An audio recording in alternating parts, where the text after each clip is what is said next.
Thursday, right? It is Thursday. And it is the 17th of October. Halloween is fast approaching. If you guys like Halloween, man, it means the holidays are fast approaching as well. It's amazing how our minds have been conditioned. Um, it used to be, sorry, my cat is saying hi. It used to be that we didn't really think of Christmas until the day after Thanksgiving. And now, because, advertisements start bombarding us that Christmas is coming near, we start thinking of it sooner and sooner. And we start thinking of it in terms of commercialism, that it's time to shop, it's time to buy. Because it's so prevalent, literally, we are conditioned to think that way. But we don't have to be. Which brings me to this morning. And I didn't do that purposely, just sort of happened. We're going to continue reading from A Course in Miracles. And today, my own reading has led me to chapter 4. Although I'm actually literally reading chapter 30. But this morning, as I was waiting for inspiration, in truth, you don't really wait for inspiration. Inspiration is always present. But sometimes we need to make our minds available to it. So we can do little rituals that help us prepare, whatever that might be for you. For me, my entire morning is a ritual of inspiration, from the breath work to meditation, meditation being the most important thing that I do each day. And then my own yoga asana practice, cup of coffee at my desk, and I know I'm ready to write. That's all I got to do, put that cup of coffee there. However, what was offered to me this morning was from chapter 4, and it is true perception. So we're going to read for that. We're going to read from that.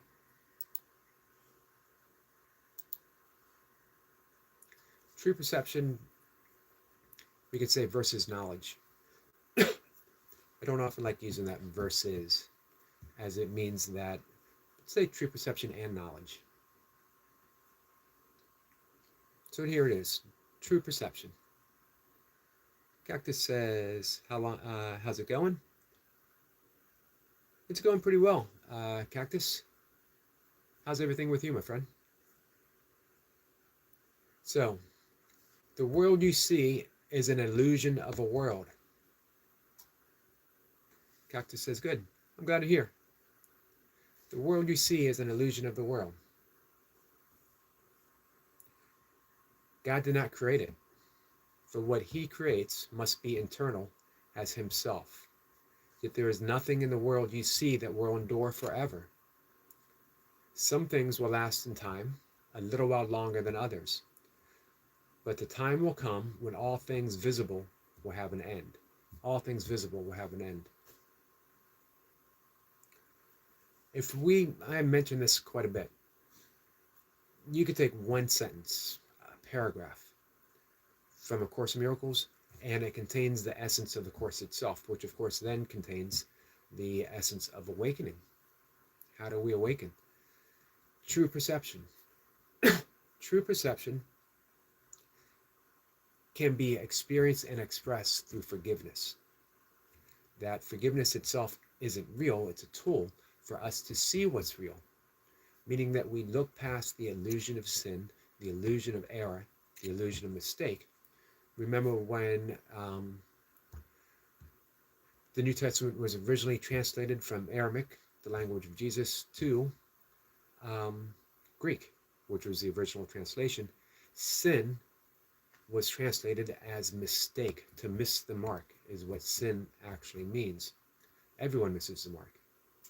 Hence, everyone's a sinner. It does not mean that everyone is guilty, because guilt in the mind of God, in the mind of creation, in the mind of Brahma. I love using the word Brahma, as does our good friend Anti-Greek. because Brahma doesn't have all the connotations that come and the labels and the conceptions that come with talking about God. God, we immediately think of religion, and we immediately think of different versions of God for each religion. Poop howdy, my friend Jace. But Brahma is the infinite, the absolute, does not have conceptions or seeming contradictions between one and another. There's only and always Brahma, the absolute. Let's see. Jay says, greetings, typo. I instantly corrected in my mind without even thinking about it, because as mentioned before, my mind seems to think in typos. So, the world we see is not the world of Brahma. It's not the world of God. It is our perception, and our perception is an illusion. We are seeing through our aversions, through our attachments, through our fear, through our guilt and judgment. All of it. And that's the world that we have created, not the world that Brahma, that God has created.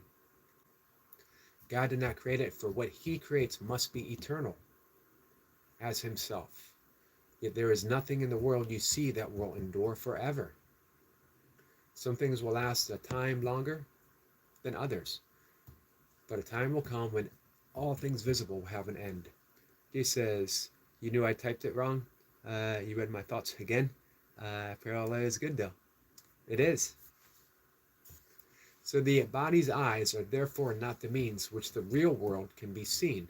There is a real world existing right now, but it is not the world of our perception. It's the world of our heart. It is the world that is of Brahma. It's a world that endures. We can say the real world is the mind of God, and that we exist as thoughts within the mind of God. As every thought returns to its source, every thought that we are returns to its source. Our friend Jace being here, we can use the analogy of a wave and an ocean. A wave exists. You can't argue that a wave doesn't exist, but does it exist apart from the ocean? It can exist. Otherwise, it can't exist apart from the ocean. Otherwise, it wouldn't be a wave. And as every wave must, it'll crest, and it returns to the ocean of consciousness itself. God's mind being the ocean of consciousness. Everything, all things existing. We will crest. We exist.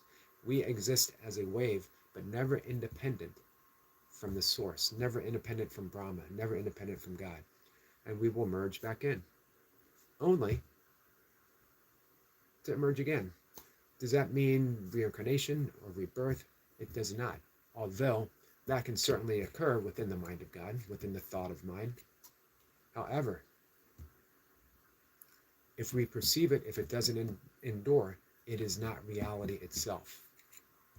Consciousness, God, Brahma is the only reality. Hey, Easy. Easy says, good morning. Jace says, bag this. So, the body's eyes are therefore not the means by which the real world can be seen, for the illusions that they look upon must lead to more illusions of reality. Illusions beget illusions. And so they do. For everything they see not only will not last, but lends itself to thoughts of sin and guilt, while everything that God created is forever without sin, and therefore is forever without guilt. So we are seeing, we are perceiving sin, we are perceiving guilt, and we are projecting that out into the world. That is the perception of the world that we are living in, which is an illusion. We live in an illusory, self-created world that we can escape through the means of forgiveness. Forgiveness isn't a thing in and of itself. It is the means of seeing past the illusion to the reality that we are thoughts within the mind of God that are always and forever without guilt, sinless. So people often ask, how do you forgive something that is so horrendous? And the thing is, we don't. We don't, not the ego. We see past the sin itself through the illusion, and we go back to the mind of God, we see that past perception is reality. That doesn't mean that perception it doesn't hurt. Remember, the wave isn't separate from the ocean, the thought isn't separate from the mind. So, yeah, it's tough to forgive, and the ego never will. However, who we are, the ocean itself, the absolute, Brahma, that's where forgiveness lies. So we surrender and we say, I cannot forgive this. However, in the mind of God, it has never happened. And that's how we forgive. Let's see. Bagnis says, God bless all my brothers and sisters. God bless you, my friend.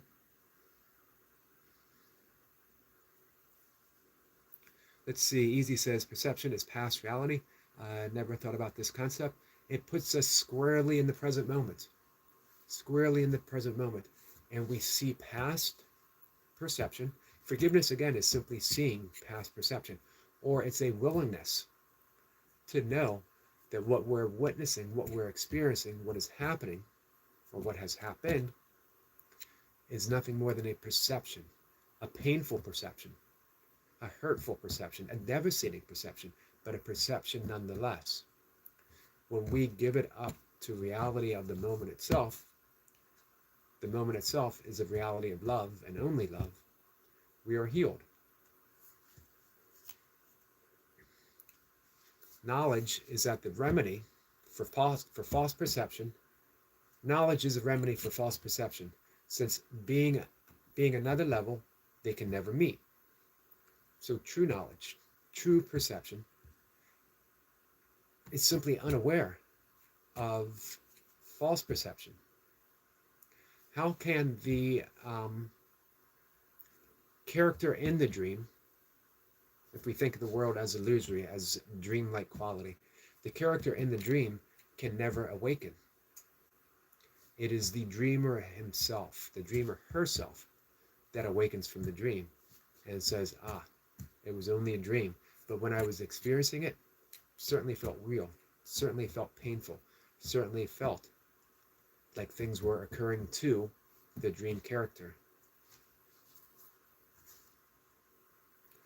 The one correction possible for true perception for false perception must be true perception.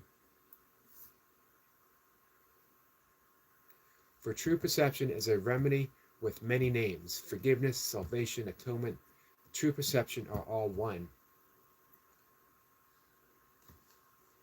They are all the one beginning, with the end to lead to oneness far beyond themselves.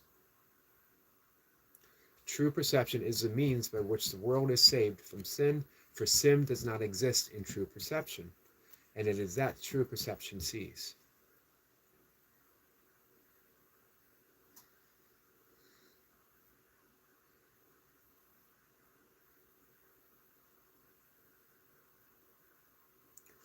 So this will be the last thing. There is a shift that true perception brings. What was projected out is seen within, and there forgiveness lets it disappear. All right. Sabine says, good morning, Sabine. Like this says, Cease, would you agree? All right. Sorry, I didn't see so many people come in. Scotty says, please shout out to my buddy, Pajit100. Pajit, shout out, my friend. Have a good day. Jace gives a shout out to Pajit as well. Thank you, Jace. Like this says, have you ever been told you resemble DMX? A lot. I don't know who DMX is. Man, you all look a lot alike. Man, every day someone tells me I look like someone, and none of these people look alike, which is weird. How many different people can I look like? And have none of them look alike themselves. But I'm going to look DMX up. Easy says, good morning. Sabine says, good morning, Yogi. Eric, good morning, Sabine.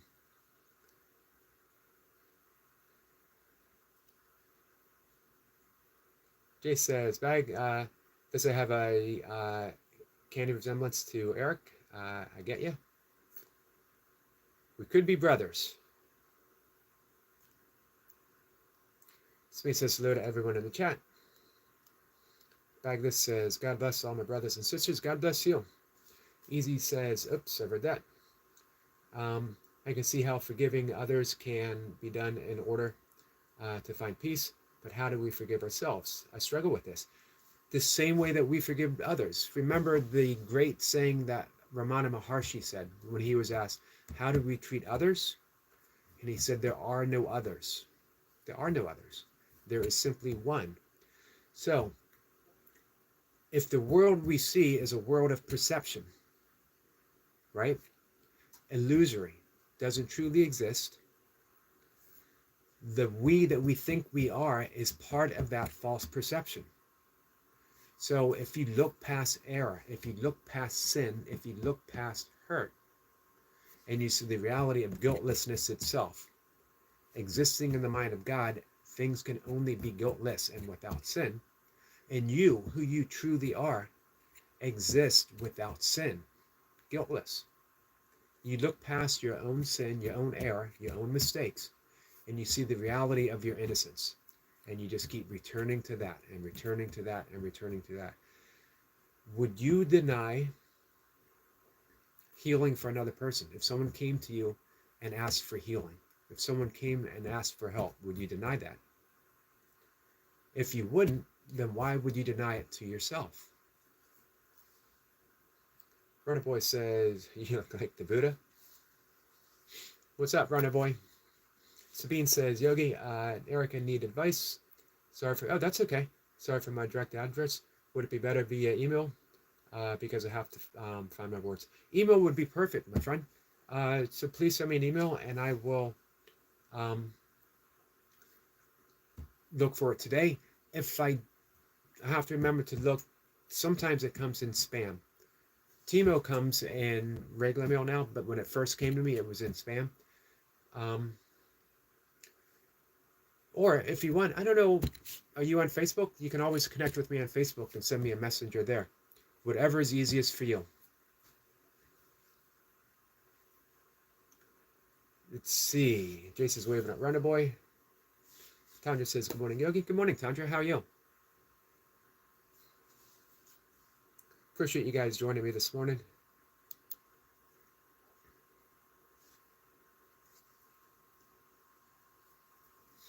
Today's a big day for Runner Boy. Because today is the day of the turtle. Today is the dawning of the turtle in the great Jesse Yogi doing burpees in his basement polling adventure. The polling battles that we've been having. So far, thanks to Runner Boy and Nightmare, crabs have been emerging victorious throughout. Today is the day, the dawning of the turtle. Remember, the universe is simply turtles all the way down. We are on the back of a turtle, and it's just infinite turtles. Today is the day that Runner Boy awakens to that reality. Snapping turtle versus crabs. There you go. Jace puts a whole nother dimension into it. Sabine says, awesome. Thank you so much. You're welcome, Sabine. Anything that I can do to help. So, easy. I hope that helps. If you were thinking of forgiving others and you withhold yourself from that forgiveness, it means you are still perceiving others. But in reality, there are no, in ultimate reality, in true perception, there are no others. There is just the mind of God, each of us appearing as a thought within the mind of God. Thoughts never leave their source, meaning we are always back to the mind. We've never left. And yet we are dreaming a separate world. When we forgive, we have this small awakening of knowing who and what we truly are. So forgiving others is offering forgiveness to yourself as well. Forgiving yourself is offering forgiveness to others as well. As long as we hold ourselves as separate, as long as we think that it's we, the separate small self, forgiving someone else, a separate small self, we're keeping that separation alive. We're keeping that division alive. But we see as forgiveness as the means of extending ourselves as love, reality, who we truly are, to another aspect of reality becomes easier. We give, what we give, we receive. What we receive, we give.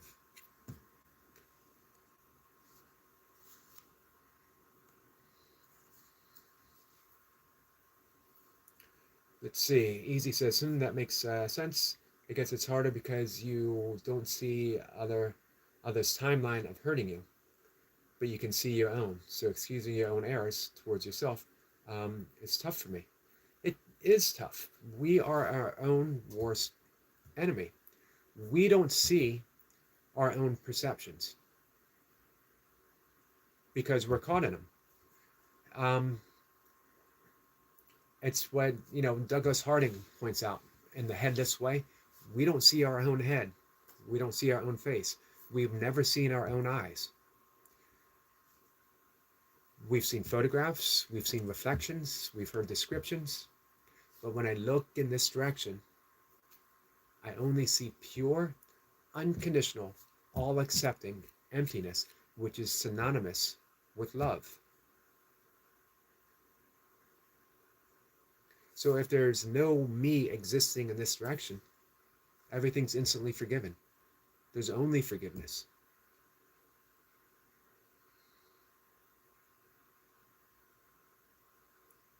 So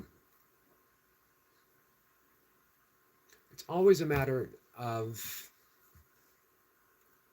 practice.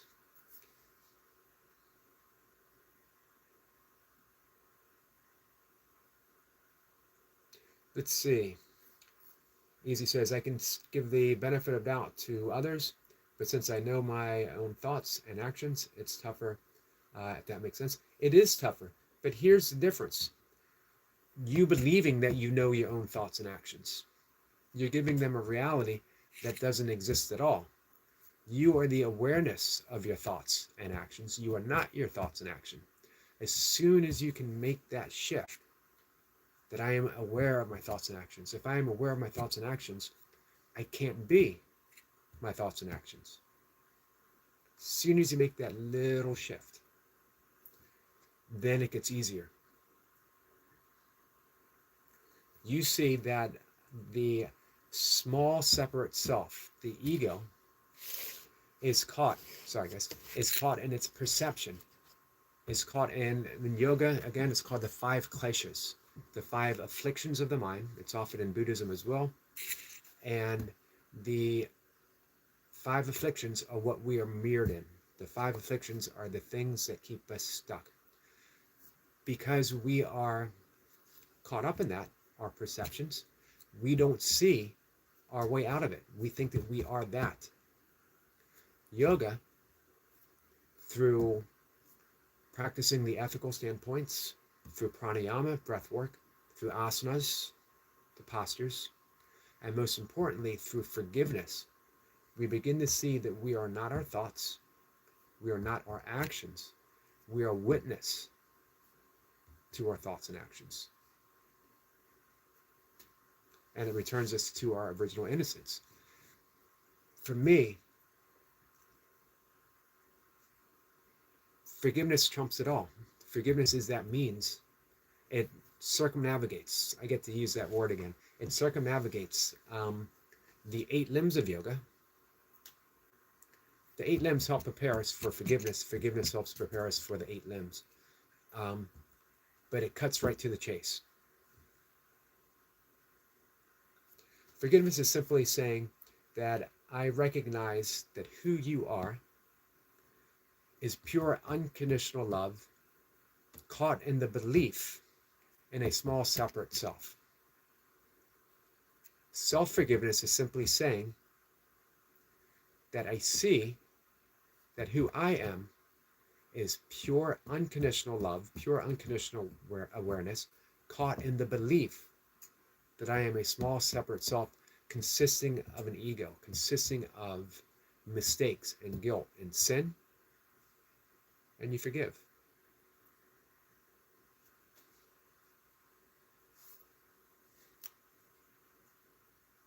So you keep making that shift. And then eventually you shift and you're there. You don't shift back.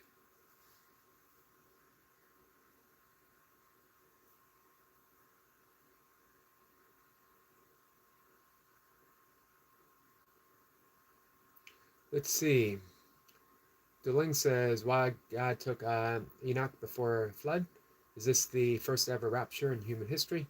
It's a good question. I don't know. Do not have an answer to that, my friend. Easy says, okay, I get it.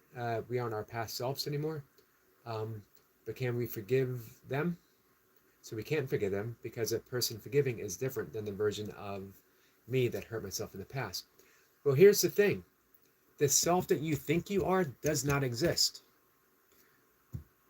Doesn't exist. So when you forgive, not only are you seeing that those past selves don't exist anymore, the present self that you think you are doesn't exist.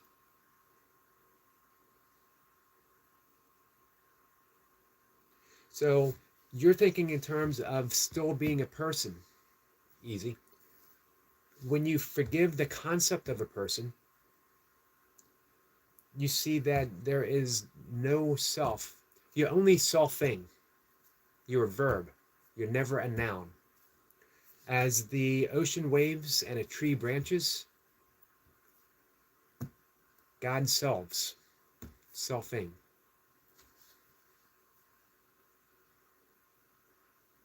So the you that I'm sort of dissecting your statement.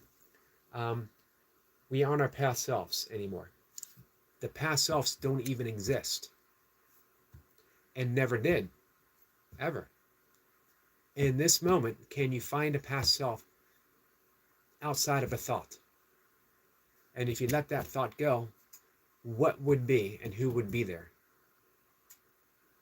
Outside of a thought of self, who are you? If you had no concept of a self, if you had no description of a self, if you didn't have the word self, who would you be right now? In the absence of a self, who would you be right now?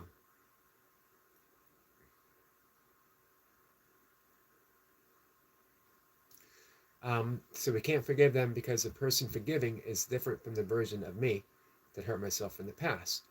So we can't forgive them because there is no them. They don't exist. And the person forgiving doesn't exist as well. Forgiveness is seeing through the illusion that the self that we believe in, that limited version, the ego, exists. In the world of pure spirit that is existing as this moment, the only moment that we have, what is there?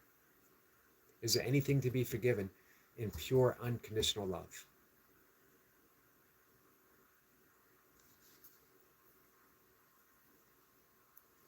The thing is, because we're using words, because we're offering descriptions, we get a bit lost in them. As Alan Watts said, you'll never get wet by the word water.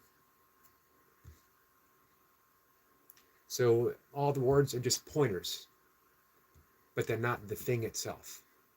Ramana Maharshi used the example of using a thorn to remove a thorn, but then you don't hold both up and say, that's reality. You throw them both away.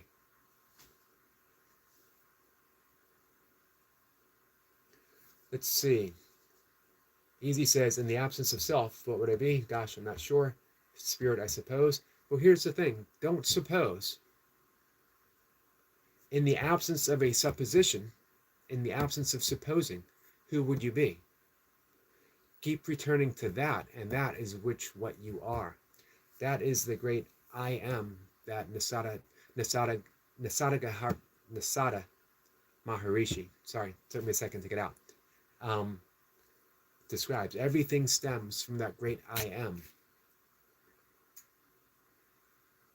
In the absence of I am spirit, who would you be? You just keep returning to that absolute silence. Anything that describes you is not you.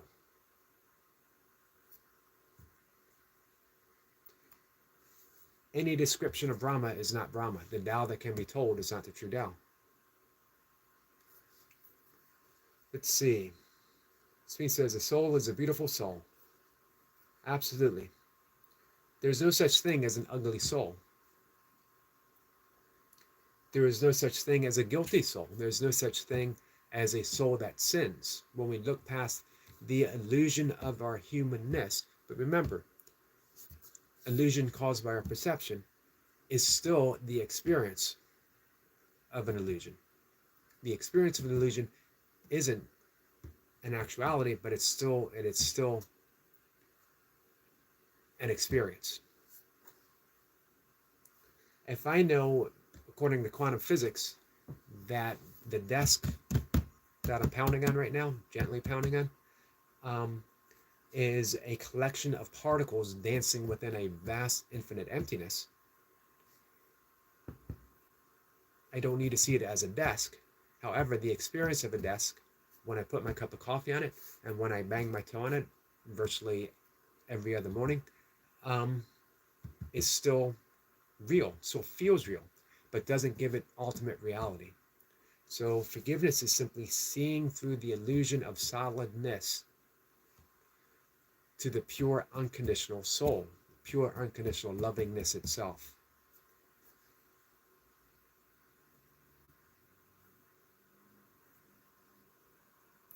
Easy says, wow, that's very deep. I'll give that concept more attention.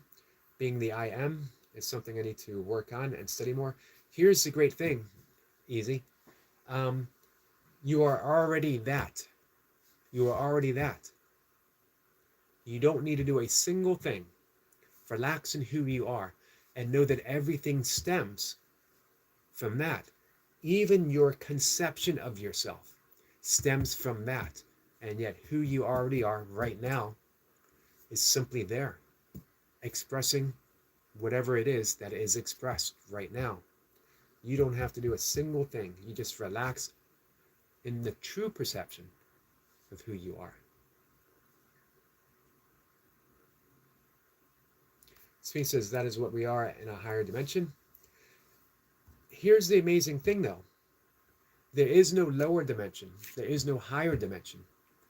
Who we truly are is either true all the time or it's not true at all. So that's the difference between the world of perception and true perception, is remembering that there is just this now. When we think in terms of like a higher perception, then, or a higher dimension, it keeps us removed from the reality of right now. If there's a higher dimension, then it's everywhere. And if it's everywhere, then we see the world of things, the world of dreams, the illusory world, as just that. We still interact with it, but now we know it's not who we truly are, and it makes forgiving easier. But if we think of, well, eventually I will return to the higher dimension, we keep putting forgiveness off. I can't do it now, but eventually. There is no eventually. Hey, Chad. Chad's good morning, Eric. One of my kids' name is Eric too. I listened to you the other day. We are so positive. The other day, why you're so positive in life, told me your story about what happened that led to a point of your life.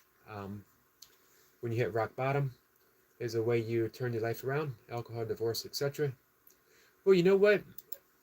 All of those happened over a course of time. I don't think we need to hit rock bottom. Our life, we can turn around anytime and see reality as it is. And then we just relax.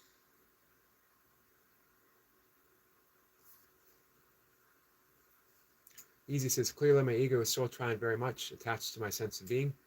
It's going to be tough for me to let my ego detach. Won't be tough at all. It won't be tough at all. It's going to be tough from an egoic perspective.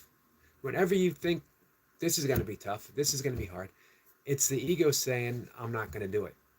And the ego never will. The ego will never detach. The ego will never awaken from the dream. The ego will never forgive. The ego will never let go of its identity. And it doesn't have to. You just see it. You just recognize it. And everything happens on its own. Do you have to struggle to wake up from a dream, or do you just wake up? There might be the appearance, the illusion of a struggle, but then you just wake up. It's all about awakening. And you just realize the ego is part of the dream. The ego is the dream. The ego is the dream character, but isn't the dreamer himself or herself. So that's why we have these concepts of a higher dimension or a lower dimension. Those are all distinctions within the dream itself. But the dream isn't the thing. It's just the dream. Awakening is when we finally go, oh, I'm awake. And I always have been.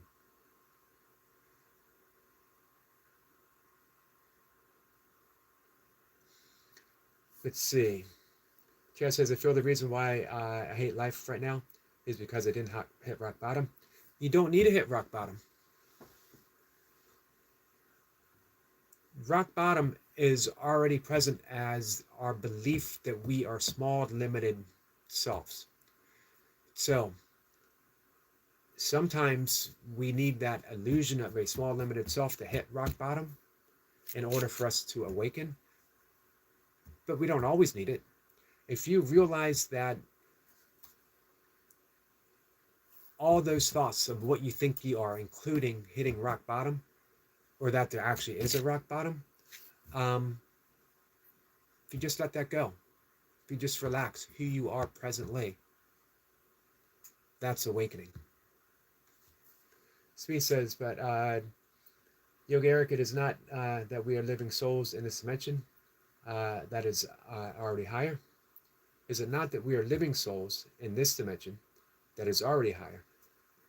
I think the mistake is when we divide things as in a higher dimension or a lower dimension. None of them truly exist. All of it are ways that we have of making sense of what is happening.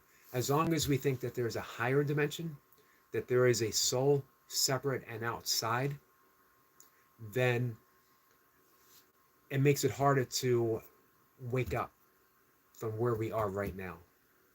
That eventually I'll wake up to a higher dimension. Everything is right now. Everything is right now. Jason Speen, there are indeed dimensions when you close your eyes and enter another space. It is very hard to imagine, but dimensions exist for us all. See, that's where I differ a bit. There's still perceptions.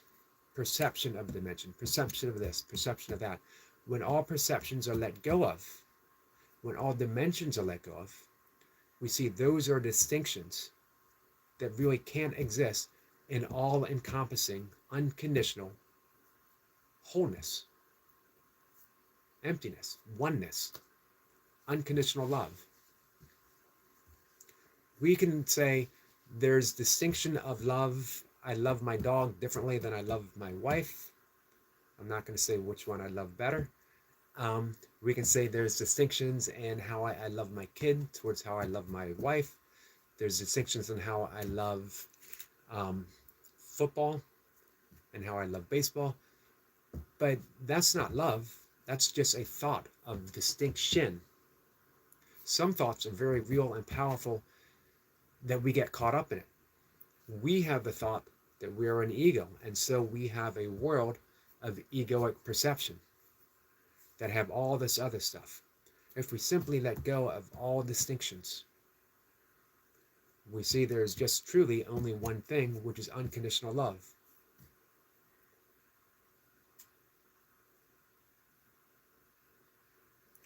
Let's see. I can even let go of my body to a different dimension. So here's the thing.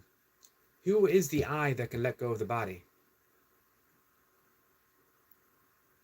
Who is that I? And when you come to that I, the I-ness, there's the impossibility of a dimension existing outside of the I-ness itself. There is only I-ness, the I-ness, the I of the I.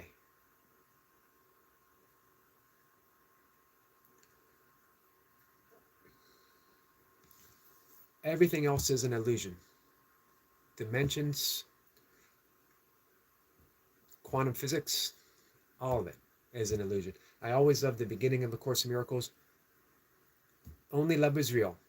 Nothing unreal exists. If it changes, if it exists in time, if it exists within a dimension, it's an illusion. Only love is real. Nothing unreal exists. Therein lies the peace of God. So that lets go of everything and let go of everything. For me, I have one thing that I value. One thing. Peace of mind. Peace of mind is, for me, letting go of illusion. Whenever I get caught up in my own pettiness, whenever I get caught up in my ego, whenever I get caught up into distinctions, I realize it is just a disturbance within the ultimate sense of who I am, which is unconditional love, and I let it go. Anything that takes me outside of love doesn't truly exist, because only love is real, love being the ultimate reality, love being synonymous with God, Brahma. Delingo says, God bless everyone. God bless you, my friend.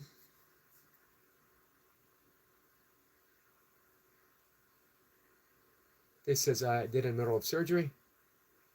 My soul watched the whole surgery, and I watched how they brought me back in the body. So if we're all one, does that mean that we're all the same? I am, but with a different ego.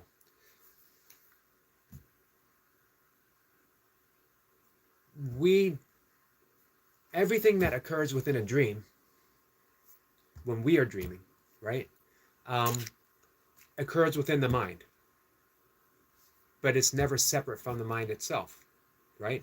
So if I fell asleep tonight and I had a dream of me and Easy and Jason Sabine going fishing, and I wake up from that dream, does Jace, Easy, and Sabine still exist, or were they simply characters within the dream itself, and only the dreamer is existing? The dreamer, the ultimate dreamer, is God, in which we are at home with right now. God is synonymous with love. So within the dream, a dream character can certainly have different dimensions. A dream character can certainly do all kinds of stuff, but it's still a dream character. And when you awaken from the dream, you see just characters appearing within the mind of God, just waves believing themselves separate from the ocean, if however briefly that might be.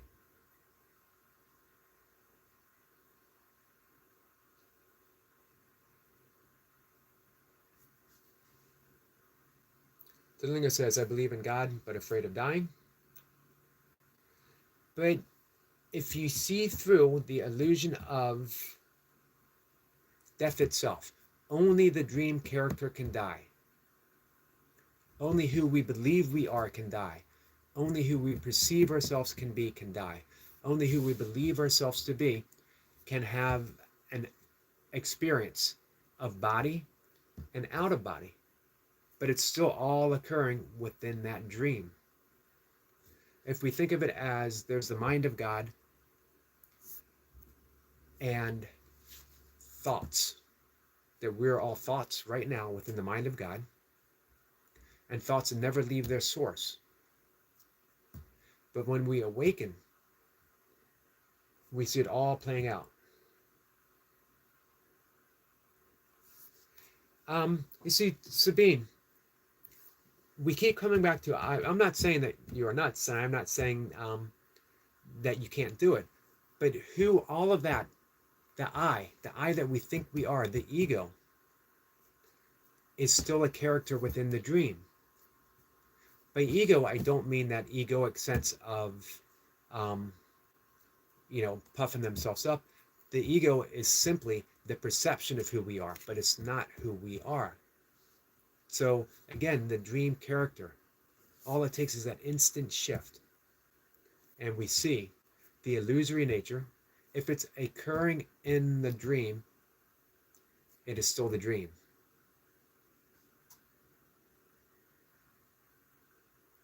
Let's see. Delingo says, what I mean is I'm afraid of death. I don't know why. It is the death of the ego that we are afraid of. The ego always wants to exist and does everything possible to prop up its existence, giving itself self-importance. However, when we see the ego as simply an illusion, not who we truly are, then who we truly are never dies. Dying, birth, dying, all of it, again, exists within that illusory nature of our perception.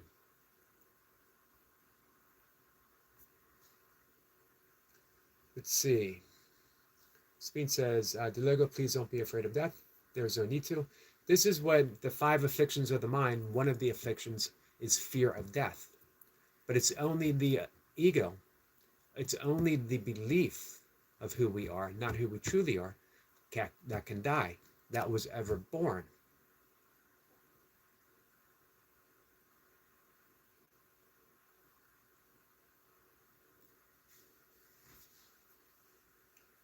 Let's see.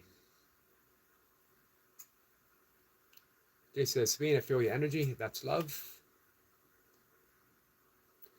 Easy says, Sabine, I see what you're saying, but maybe the soul that you experienced in the surgery was still a perception. I think that is what it's saying. Correct me if I'm wrong. It's all a perception, a very real. This is why Einstein said, time and space are an illusion, albeit a very persistent illusion. Within the realm of a dream, and it's hard to, we always make the concept of a dream, let go of the concept. The Lingo says, maybe my faith is lacking, I have to pray. You don't think your faith is lacking at all. It's just seeing. If you have a thought of death, it's a thought of death. It isn't death itself. Who was it that dies? Who was it that was born? Don't settle for an answer. Just keep asking that. Who was it that died? Who was it that can die?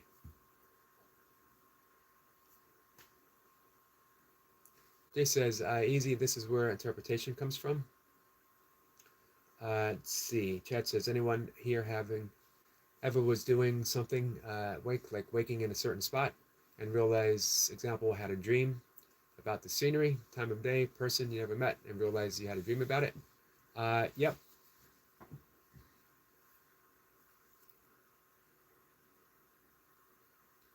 So the dream character itself, who we believe we are because of our perceptions are caused by our projections are caused by fear. Who we believe we are right now, experiencing all this stuff, thinking it's all very real, will never awaken from the dream, ever. And we think this isn't a dream, this is real, says every dream character ever. But there is who we truly are right now, always existing in the mind of God, dreaming the world into existence. We can wake up instantly.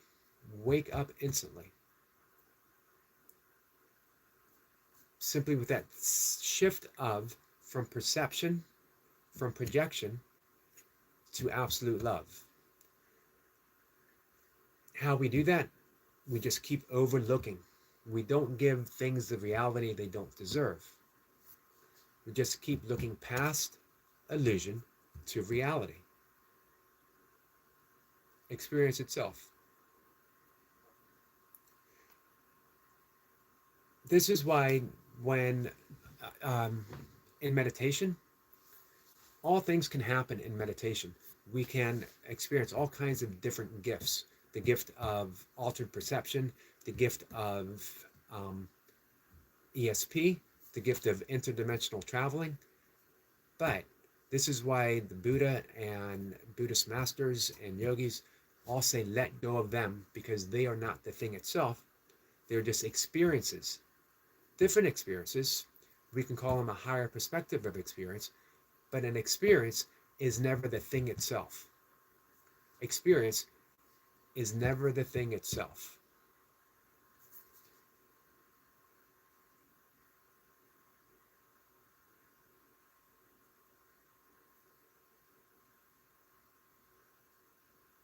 Easy says, Jace, does that mean that we all interpret the I am differently? Sometimes I meet people and know exactly what Sabine says, what they tell me, even if they have not said one word yet. And sure enough, a few minutes later, I give them the answer, and they just look with big eyes with me. Let's see. Chad says, like dream happens first, then you live what happens many times. A second or two dream I remember freaked me out as to how.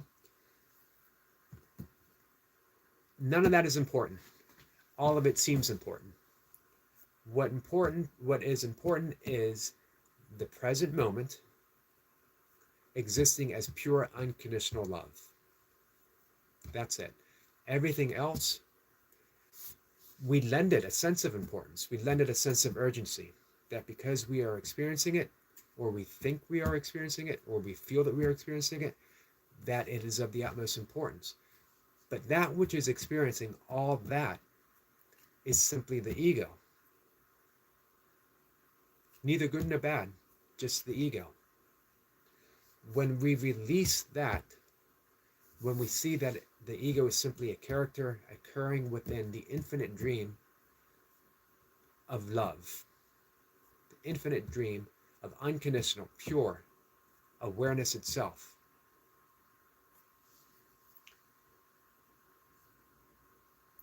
Let's see. Jay says, easy, we're all different. It's what makes us unique. But the main thing is love. Well, I agree. And again, going back to the analogy Jason and I use quite often, every wave is different. Every wave is expressed uniquely and beautifully. If you ever look at the ocean, you marvel at the waves, how big some get, how some are just small, how some ride along the surface and then crest very gently to go back in. But is any wave ever separate from the ocean? Ever?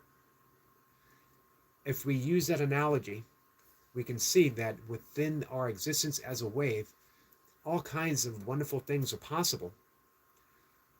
All things can happen as a story within that wave that we can experience within that wave, however brief it might seem to be, or however long it might seem to be, that we can experience different dimensions, that we can experience ESP, that we can do all this and all that.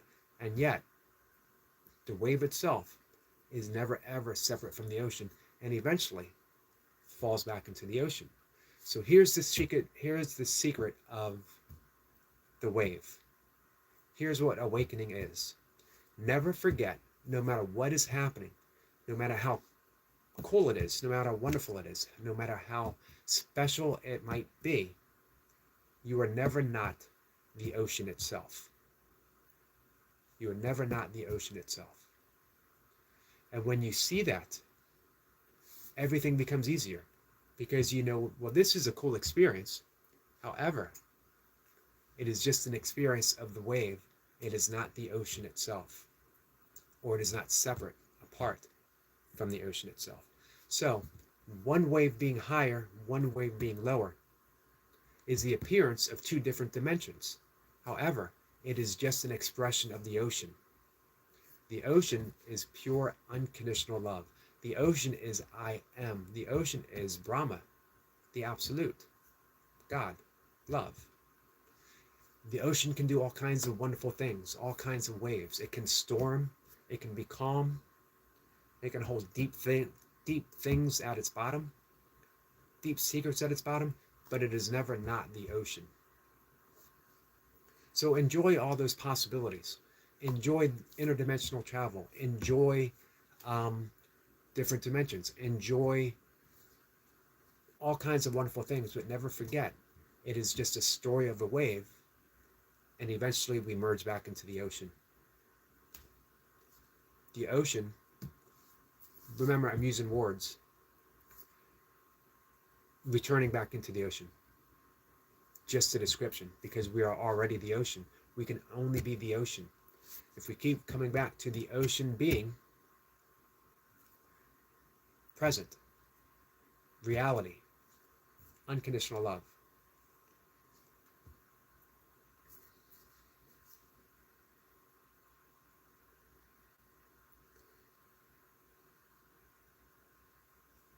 Let's see. Easy says every wave is different, but we are all the same ocean. The hard question is, what is the ocean? We don't need to know what the ocean is. We are the ocean. The we that wants to know is not the true we. The we that we want to know is part of the wave. You're already the ocean.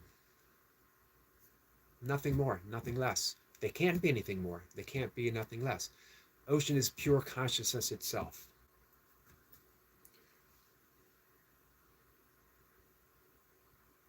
Speed says, exactly, Jace, I can do that, especially in times when I feel good. I can go out of my body and travel in a different dimension. You know what I'm talking about, and I really enjoy doing it. Chad says, I have a true story. One friend got in a car accident. Friend died in a car. He remembered was seeing himself walking down the road, holding his arm at night from 20 feet in the air. Wow. Speed says he learned so much in doing this. Sweden the same as me, closing my eyes and being there in Switzerland with you. Nice. Let's see. Car bumper and rear bumper were touching, and he had no idea how he got up. Interesting. Hey, Johnson. So, I'm going to return real quick, and then I'm going to head out for my walk to what Jace was saying. The hard question is, what is the ocean? But who is asking that? That is the wave saying, but what is the ocean? Before it collapses back into the ocean itself. The wave is the ocean is the wave. Who is it to ask the question? We insist on answers. I need to know, I need to know, I need to know. Who is that I? Who is that I? This again is why all the great meditations teachers keep saying, don't get caught up in the mind stuff. Don't get caught up in all the little tricks the ego plays to show us the specialness of what we can do and what we can't do. It's actually outlined if you read through Patanjali's Yoga Sutras. They list all kinds of special abilities, but the special abilities are distractions of keeping us from the realization of the ocean. All the stuff that a wave can do, remarkable stuff. But it leads to the forgetfulness that a wave is simply a wave. We're giving it more of an expression. Does that make sense? So if you guys were to, if you meditate now, let's say in a year's time, you start experiencing all kinds of special perceptions. They are still perceptions, not the actuality itself. Hey Edmund, how are you, my friend? Like done, I appreciate that. So that's the trick in letting go and letting go. Letting go of the perception. Letting go of the perception that there is an I who is doing any of this. This is why the Tao Te Ching says, you know, there is no doer, yet everything gets done. Dingo says, sorry guys, I'm just overthinking everything. God bless. Hey, no need to apologize. And we do. We always overthink everything.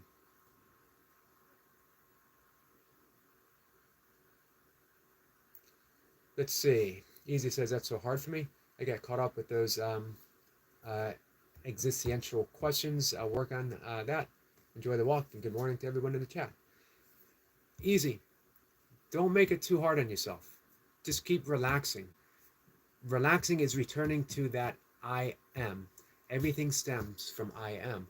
There's no distinctions in I am, but everything becomes extinct through I am. Let's see. Edmund says, doing good. I'm glad to hear that. Tanya says hi to Edmund.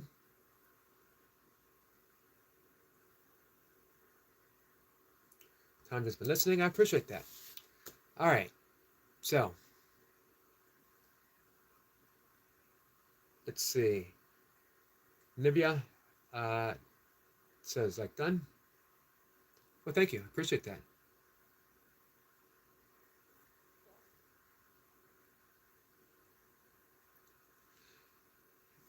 So I'm going to return to the analogy, and it's just an analogy. Once more. Anything is possible within a wave of true awareness. Anything is possible in that wave. All kinds of wonderful things. However, it is still simply and always the wave cresting, being, expressing itself, and then returning to the ultimate consciousness itself of the ocean.